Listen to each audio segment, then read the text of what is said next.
Bismillahirrahmanirrahim. Assalamualaikum warahmatullahi wabarakatuh. Innal hamdalillah nahmaduhu wa nasta'inuhu wa nastaghfiruhu wa nastahdi wa natubu ilaih. Wa na'udzu billahi min syururi anfusina wa sayyiati a'malina. May yahdihillahu fala mudilla lahu wa may yudlil fala hadiya lahu. Wa ashhadu an la ilaha illallah wahdahu la syarika lah wa ashhadu anna Muhammadan abduhu wa rasuluh sallallahu alaihi wa ala alihi wa ashabihi wa man tabi'ahum bi ihsanin ila yaumiddin. Ya ayyuhalladzina amanu taqullaha haqqa tuqatih wa la tamutunna illa wa antum muslimun. Ya ayuhan nasu attaqu rabbakum alladhi khalaqakum min nafsin wahidah wa khalaqa minha zawjaha wa batha minhuma rijalan katsiran wa nisaa'a wattaqullaha alladhi tasaaluna bihi wal arham innallaha kana 'alaykum raqiba.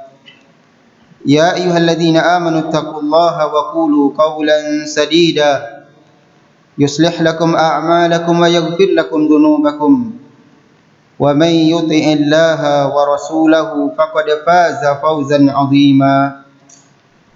Amma ba'du fa inna asdaqal hadits kitabullah wa khairal huda huda Muhammadin sallallahu alaihi wasallam wa syarrul umuri muhdatsatuha fa inna kulla muhdatsatin bid'ah wa kulla bid'atin dhalalah wa kulla dhalalatin finnar. Ma'asyiral muslimin wal muslimat, ikhwani wa akhwati rahimani wa rahimakumullah. Alhamdulillah, segala puji dan rasa syukur kita senantiasa kita panjatkan kehadirat Allah Subhanahu wa taala yang tak henti-hentinya Allah curahkan kepada kita berbagai macam nikmat, sehingga dengan nikmat tersebut kita masih bisa berkumpul di rumah Allah yang penuh berkah ini insyaallah taala. Kemudian salawat berserta salam buat Nabi kita, Nabi besar Muhammad sallallahu alaihi wasallam. Ikhwani wa akhwati rahimani wa rahimakumullah, telah berlalu pembahasan kita tentang pengertian zakat dari sisi bahasa. Dan sekarang kita akan masuk pengertian zakat dari sisi istilah atau dari sisi syariatnya. Syekh Muhammad bin Shalih Al-Utsaimin menyebutkan di dalam kitabnya ini apa yang dimaksud dengan az-zakah. Kata beliau, az-zakah at-ta'abbud lillahi ta'ala bi ikhraji juz'in wajibin syar'an fi malin muayyanin li ta'ifatin aw jihatin makhsusah. Yang dimaksud dengan zakat itu adalah sebuah ibadah karena Allah Ta'ala dalam bentuk mengeluarkan sebahagian dari harta tertentu dalam bentuk kewajiban untuk diserahkan kepada segolongan manusia, segolongan orang, ala jihatin makhsusah, dengan tata cara yang telah khusus, yang telah disebutkan oleh syariat Islam. Bapak Ibu yang rahmati Allah Subhanahu wa taala, dari definisi zakat yang kita sebutkan tadi, maka dapat kita fahami bahwa zakat itu adalah sebuah ibadah yang diperuntukkan untuk Allah Subhanahu wa taala, at-ta'abbud lillahi ta'ala, sebuah ibadah yang diperuntukkan untuk Allah Subhanahu wa taala yang telah Allah wajibkan kepada setiap orang yang memiliki harta untuk mengeluarkan sebahagian dari hartanya dan akan diserahkan kepada orang-orang yang berhak menerima harta tersebut. Bapak Ibu yang rahmati Allah Subhanahu wa taala, maka dapat kita pahami akan hukum zakat, di mana dia adalah sebuah kewajiban. Bahkan di dalam Islam zakat tidak hanya sebatas kewajiban. Bahkan di dalam Islam dia memiliki tempat yang sangat tinggi sekali, di mana zakat termasuk dari rukun Islam. Termasuk dari rukun Islam.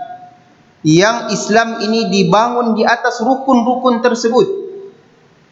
Nabi SAW telah menyatakan bunyal Islamu ala khamsin. Islam itu dibangun di atas 5 perkara, 5 pondasi.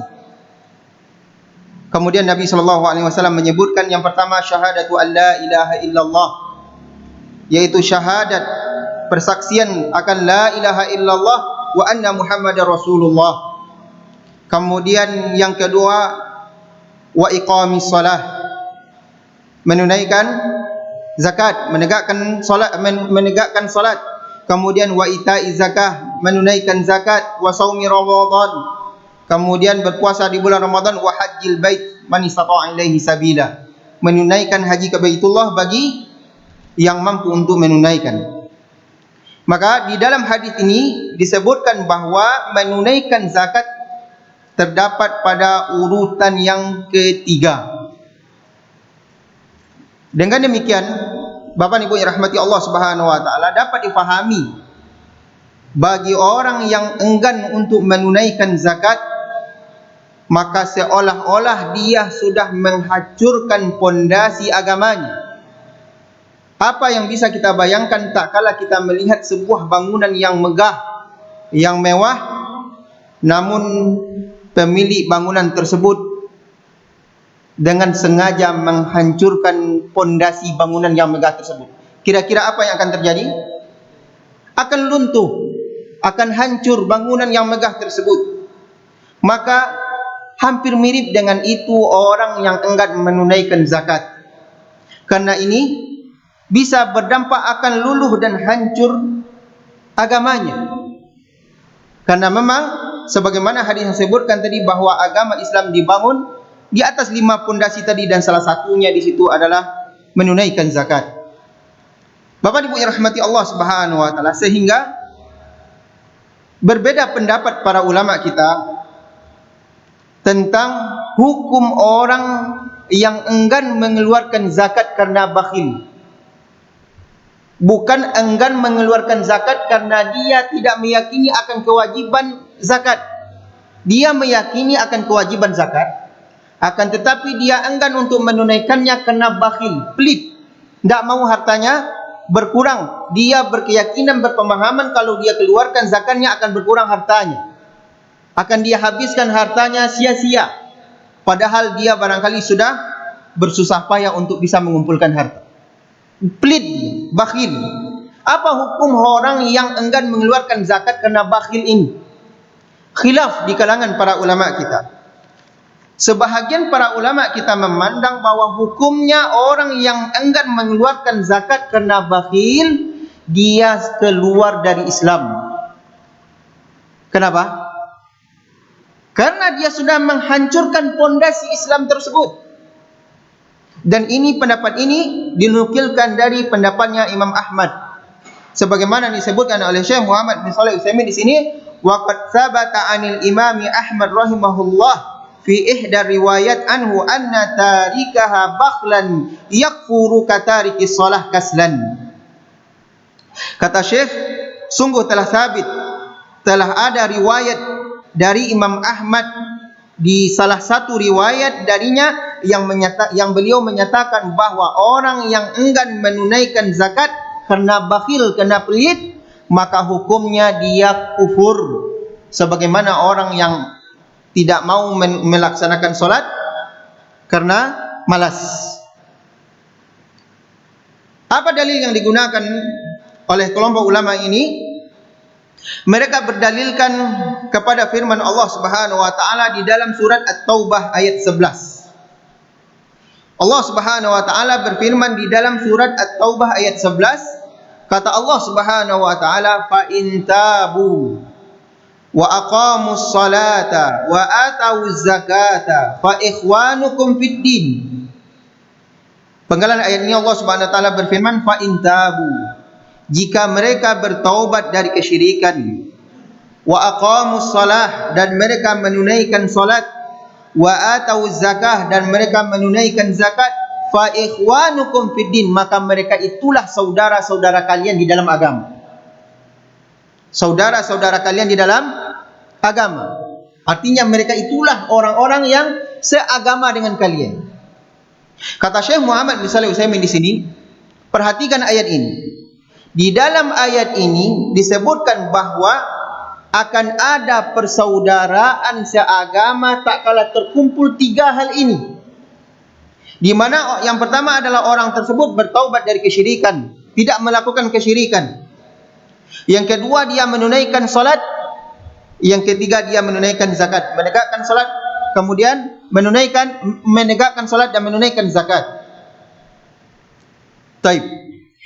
Maka kata Syekh,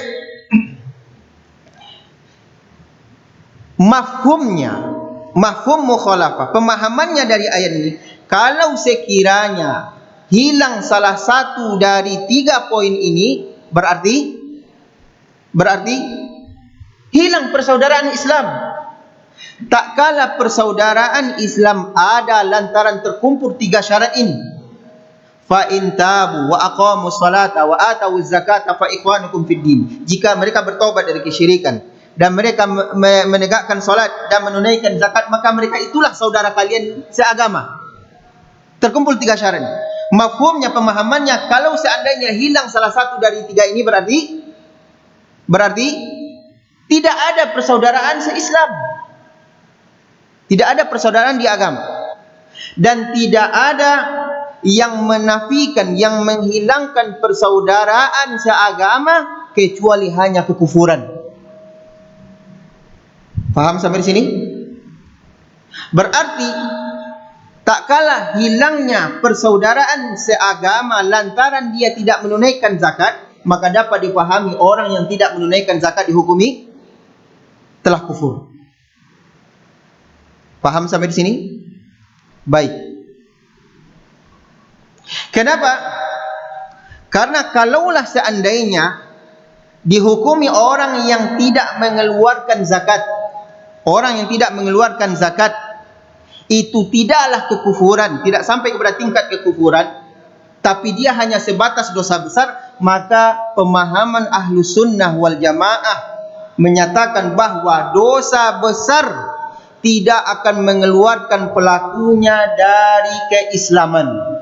Ini akidah Ahlus Sunnah wal Jamaah. Dosa besar selama itu bukan kekufuran dan bukan kesyirikan, maka tidak akan mengeluarkan pelakunya dari keislaman.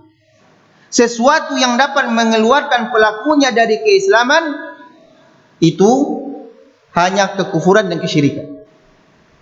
Ya. Dan ini akidahnya Ahlussunnah wal Jamaah. Akidahnya Ahlussunnah wal Jamaah. Maka dengan orang yang enggan menunaikan zakat tadi, dia diancam akan hilangnya persaudaraan seagama. Ini menunjukkan bahwa orang yang enggan menunaikan zakat dia diancam dengan kekufuran. Bapak Ibu yang rahmati Allah Subhanahu wa taala. Kemudian Syekh menyebutkan di sini dalil-dalil yang menjelaskan bahwa pelaku dosa besar atau dosa besar itu tidak mengeluarkan pelakunya dari Islam. Di antara bentuknya adalah orang yang membunuh saudara sesama muslim. Dosa besar apa tidak? Dosa besar.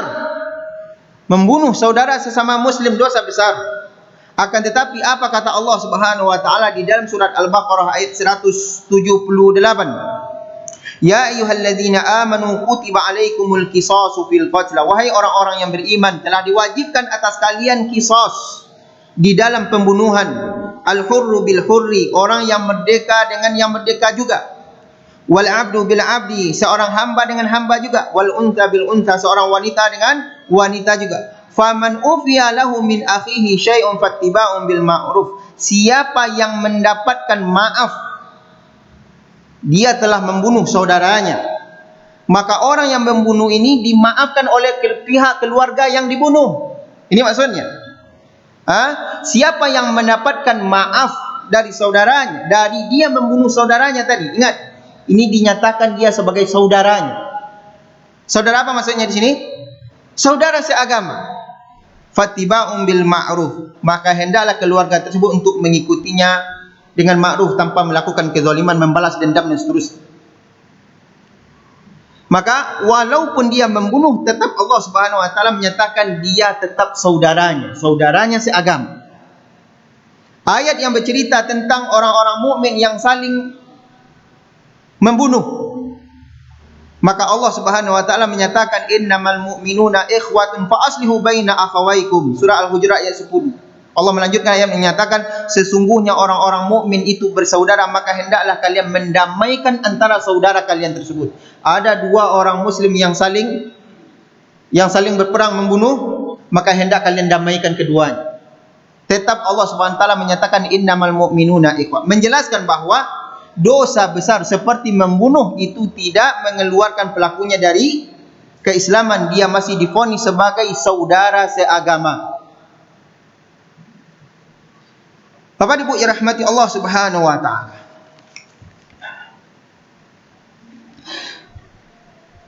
keyakinan ini yang kita sebutkan sebentar ini, di mana dosa besar tidaklah mengeluarkan pelakunya dari Islam, ini adalah akidah Ahlussunnah wal Jamaah yang dia sangat berseberangan dengan akidahnya orang-orang Khawarij.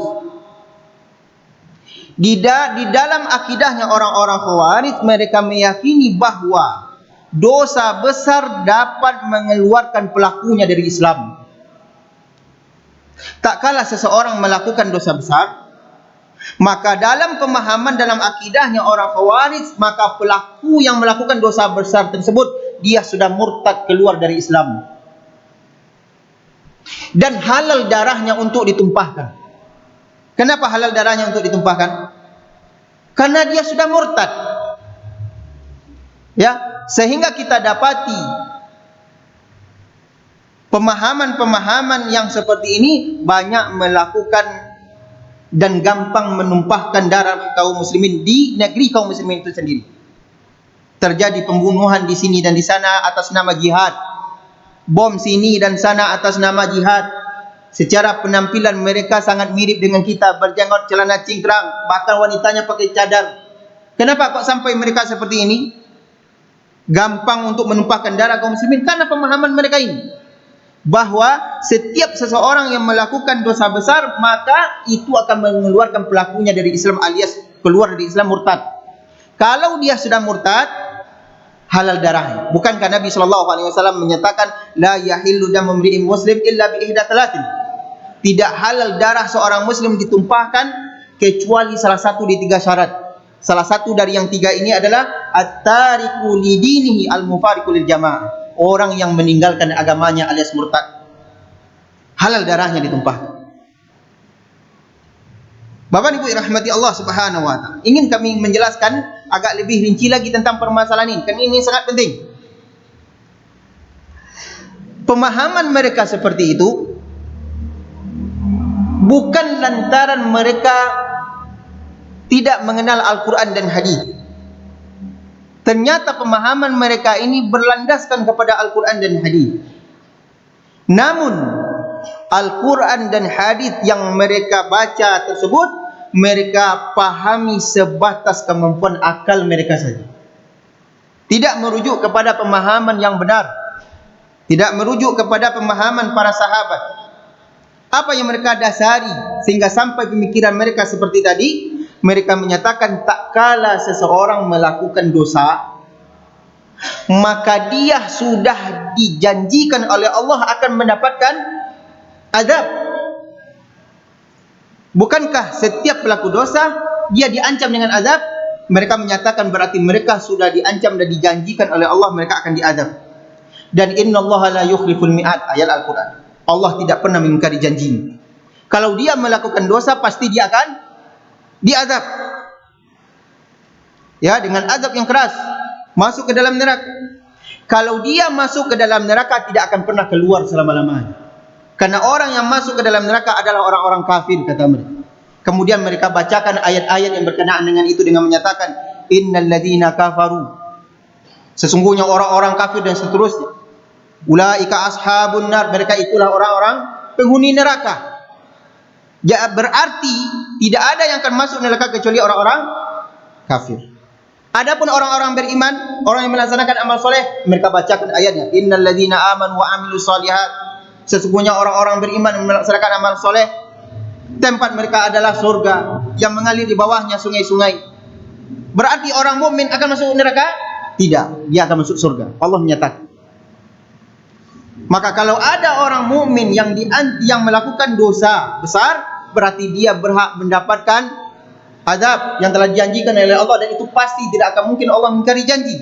Kalau dia diazab masuk dalam neraka, berarti dia kufur. Faham sampai di sini? Inilah pemahaman mereka, dan ini yang mereka tebarkan. Kemudian mereka membacakan ayat-ayat yang menguatkan pemahaman mereka yang menyatakan wa man lam yahkum bima anzalallahu fa ulaika humul kafirun. Siapa yang tidak berhukum dengan hukum Allah, maka mereka itulah orang-orang kufur, orang-orang kafir. Mereka tidak melihat kepada ayat-ayat yang bercerita tentang besarnya janji ampunan Allah Subhanahu wa taala bagi orang-orang yang mau bertobat dan seterusnya. Ditambah lagi dengan firman Allah di dalam surat An-Nisa yang menyatakan innallaha la yaghfiru an yushraka bihi wa yaghfiru ma duna dzalika liman yasha. Allah menyatakan sesungguhnya pada hari kiamat nanti, bukan di dunia. Sesungguhnya pada hari kiamat nanti Allah tidak akan mengampuni dosa syirik. Wa yaghfiru ma duna dzalika liman yasha. Namun Allah mau mengampuni dosa-dosa selain dosa syirik. Berarti tidak seluruh dosa itu yang Allah tidak akan ampuni. Ada dosa-dosa yang akan Allah ampuni. Yang tidak akan ada cerita ampun dari Allah hanya dosa syirik. Berarti orang yang membunuh bisa mendapatkan ampunan dari Allah? Bisa. Orang yang berzina bisa mendapatkan ampunan dari Allah? Bisa. Orang yang minum khamar bisa? Bisa.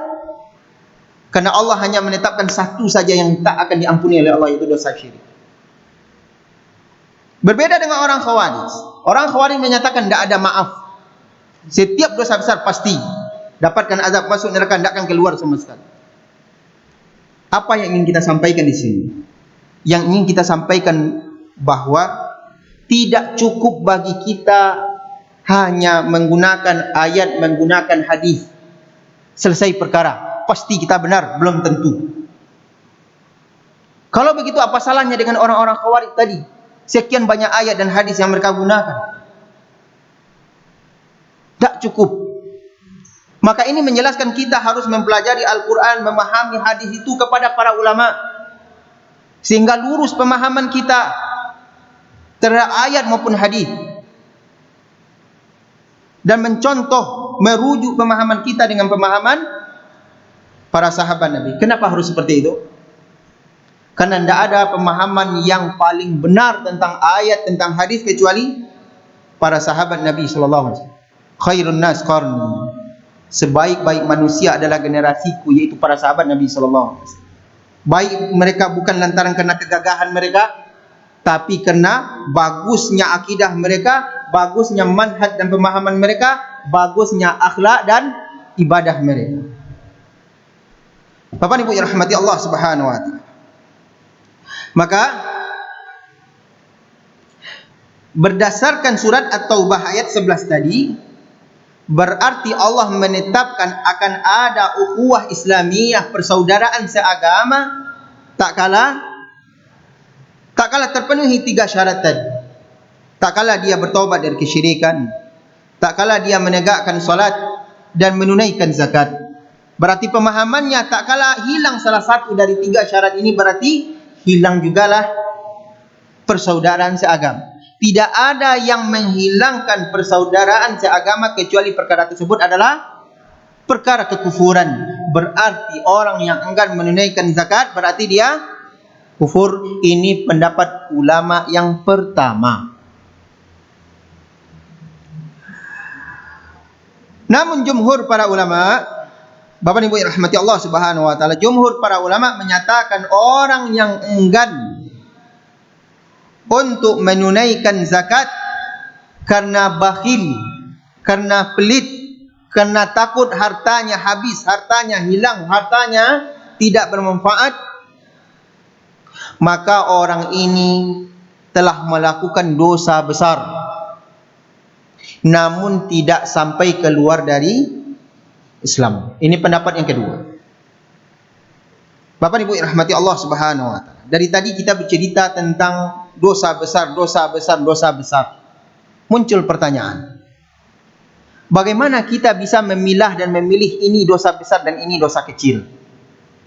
Bagaimana kita mengetahui ini adalah dosa besar dan ini adalah dosa kecil? Siapa yang bisa menjawab? Bagaimana kita mengetahui ini adalah amalan, ini adalah dosa besar?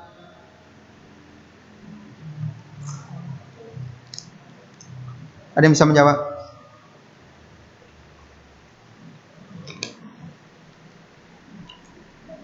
Jangan malu-malu Pak. Tidak apa-apa. Salah pun tidak diberang. Panjang lebar kita bercerita tentang dosa besar, dosa kecil, dosa besar, dosa kecil. Dosa besar yang sering tadi. Bagaimana kita mengetahui ini dosa besar? Ya, silakan. Dosa yang langsung mendapatkan ancaman dari Allah. Disebutkan di situ langsung ancamannya. Ya, betul. Ini salah satu kriteria yang disebut oleh para ulama kita.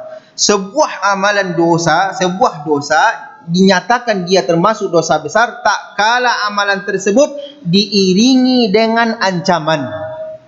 Sebuah amalan disebutkan langsung ancaman. Ancamannya dia akan mendapatkan azab ini dan itu. Ancamannya dia diancam dengan api neraka, atau dia diancam dengan laknat, dilaknat oleh Allah Subhanahu wa taala, dilaknat oleh Nabi sallallahu alaihi wasallam. Ya.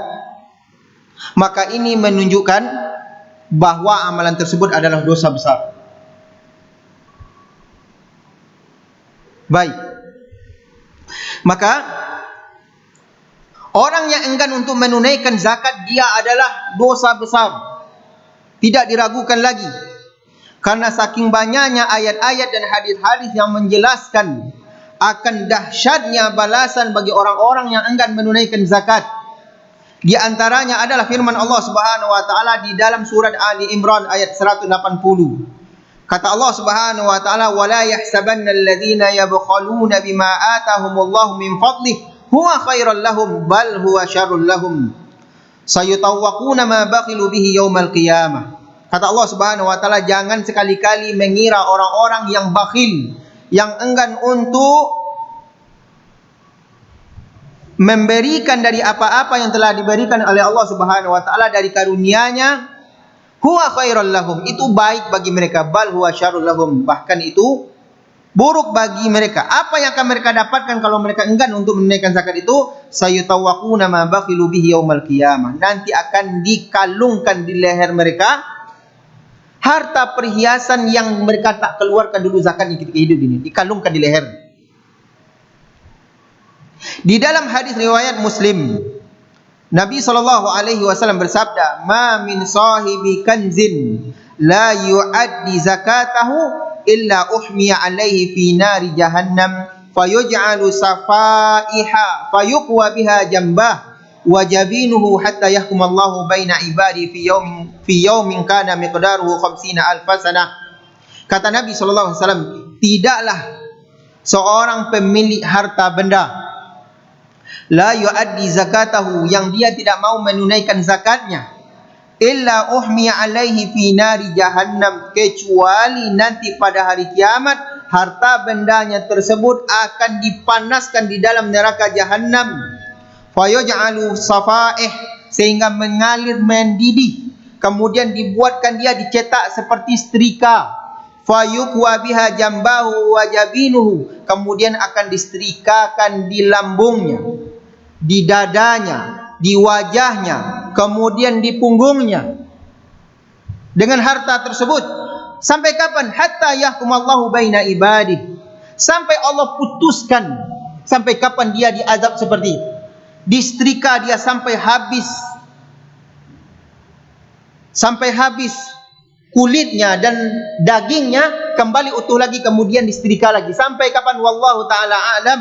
Kata Nabi sallallahu alaihi wasallam, hatta yahkumallahu baina ibadi, sampai Allah putuskan hukumnya di antara hamba. Kemudian Nabi sallallahu alaihi wasallam menyebutkan, fi yaumin kana miqdaruhu 50 alfasanah, yang satu hari ketika itu sama dengan 50.000 tahun di dunia ini. Seseorang akan diazab terus menerus seperti itu lantaran dia enggan menunaikan zakatnya. Selama apa? Tidak disebutkan sampai kapan, sampai Allah putuskan. Yang kisaran harinya satu hari ketika itu sama dengan 50.000 tahun di dunia. Kalau seandainya kita disetrika 2 hari aja ketika itu, berapa lama berarti? Hah? Rasailah. Na'udzubillahi tsumma na'udzubillah. Tak kala disebutkan ancaman seperti ini, ancaman yang sangat keras sekali bagi orang yang enggan menunaikan zakat, menjelaskan bahwa enggan menunaikan zakat ini termasuk dari dosa besar. Disebutkan langsung ancaman. Ya. Walaupun itu adalah dosa besar, namun kata pendapat ulama yang kedua ini, itu tidak sampai mengeluarkan pelakunya dari Islam. Kenapa? Karena lanjutan hadis tadi, Nabi SAW menyebutkan, thumma yara sabilahu imma ilal jannati wa imma ilan nar. Jadi tak kala Allah telah putuskan perkara mereka tersebut di hadapan Allah, thumma yara sabilahu, kemudian orang tadi yang enggan menunaikan zakat tadi, dia akan melihat jalannya, kemana jalannya akan dia tuju. Imma ilal jannah wa imma ilan nar. Bisa jadi dia akan menuju jalan menuju surga karena dosanya sudah dihapus dengan disetrika tadi. Ternyata mensetrika tadi itu menggugurkan dosanya. Ya, sehingga hilang dosanya atau mendapatkan ampunan dari Allah sehingga dia menuju jalan menuju surga. Wa imma ilan nar, atau dia menuju jalan ke neraka karena dosanya masih banyak. Maka kata pendapat ulama yang kedua ini, kalaulah seandainya orang yang enggan menunaikan zakat ini dia dihukumi sebagai orang yang keluar dari Islam, maka tentu tidak akan ada pilihan bagi dia untuk jalan menuju surga. Karena bagi orang kafir tidak ada jalan kecuali jalannya langsung menuju neraka. Dengan adanya dua pilihan ini menjelaskan orang yang enggan menunaikan zakat tidak mengeluarkan dia dari Islam. Namun tetap dia melakukan dosa besar, bahkan dosa yang sangat besar sekali. Dia ingkari, dia sepelekan rukun Islam. Bapak Ibu yang dirahmati Allah Subhanahu wa taala.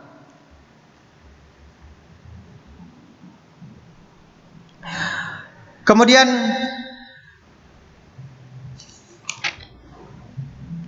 walaupun Islam telah mewajibkan kepada kita untuk mengeluarkan zakat dari harta benda yang kita miliki, namun tidak setiap jenis harta benda yang kita miliki itu dituntut untuk dikeluarkan zakatnya.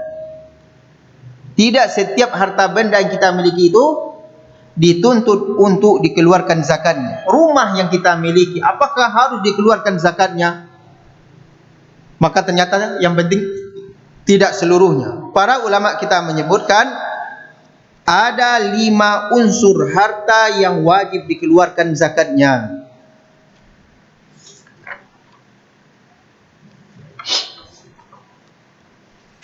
Mana dia yang 5? Yang pertama, emas, az-zahab.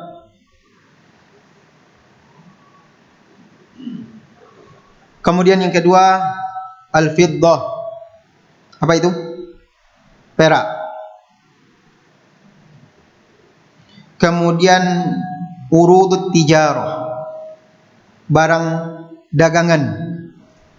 Sudah berapa? Kemudian yang keempat, bahimatul an'am, hewan ternak. Kemudian yang kelima, wal khariju minal ard, setiap yang keluar dari bumi, yaitu barang pertanian. Maka pembahasan zakat akan bercerita seputar 5 poin ini, yang insyaallah pada pertemuan berikutnya kita akan mulai masuk kepada poin yang pertama, yaitu emas. Ini dulu pembahasan kita untuk pertemuan kali ini. Sebelum kita tutup, kita buka sesi tanya jawab. Kalau ada yang masih ragu tentang sejauh pembahasan kita pada malam hari ini, silakan.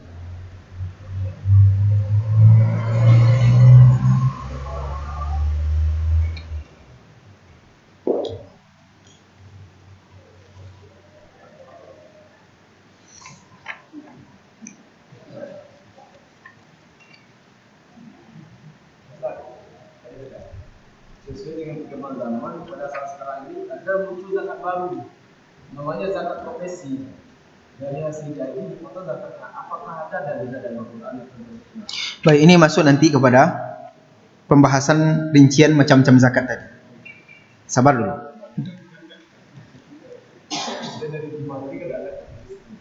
Iya. Dia akan masuk nanti salah satu. Bisa yang masuk kepada makna zahab tadi, emas atau perak. Silakan Pak Ji.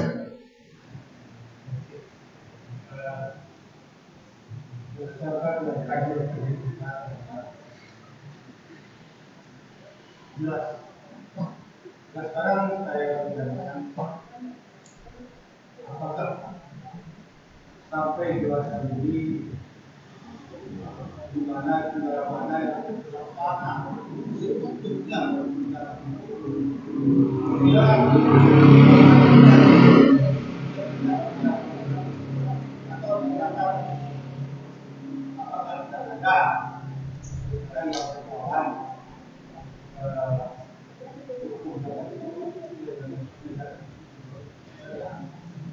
Maksudnya di Indonesia Pak Ji? Di dunia. Allah Ta'ala alam kalau di dunia, karena ada keluar dari ujung Tanjung. Namun sejauh informasi yang kita dapatkan di Saudi Arabia, alhamdulillah berjalan Pak Ji. Ya, zakatnya itu. Dan hukum-hukum Islam alhamdulillah satu-satunya negara yang menerapkan baru Saudi Arabia secara utuh. Kita bagaimana mau menerapkan kalau seandainya faham aja enggak? Nah, ini kan rumit jadi. Sehingga ada harta yang tidak wajib dikeluarkan zakatnya, dituntut zakatnya dikeluarkan. Apa yang menyebabkan ini terjadi? Enggak paham. Maka kita mulai dulu belajar. Mudah-mudahan dengan pahamnya nanti bisa kita menerapkan. Paling tidak kita bisa menyelamatkan diri kita masing-masing. Oh, saya ternyata punya harta yang sudah wajib untuk dizakatkan. Ternyata selama ini saya lalai. Kan seperti itu. Baik.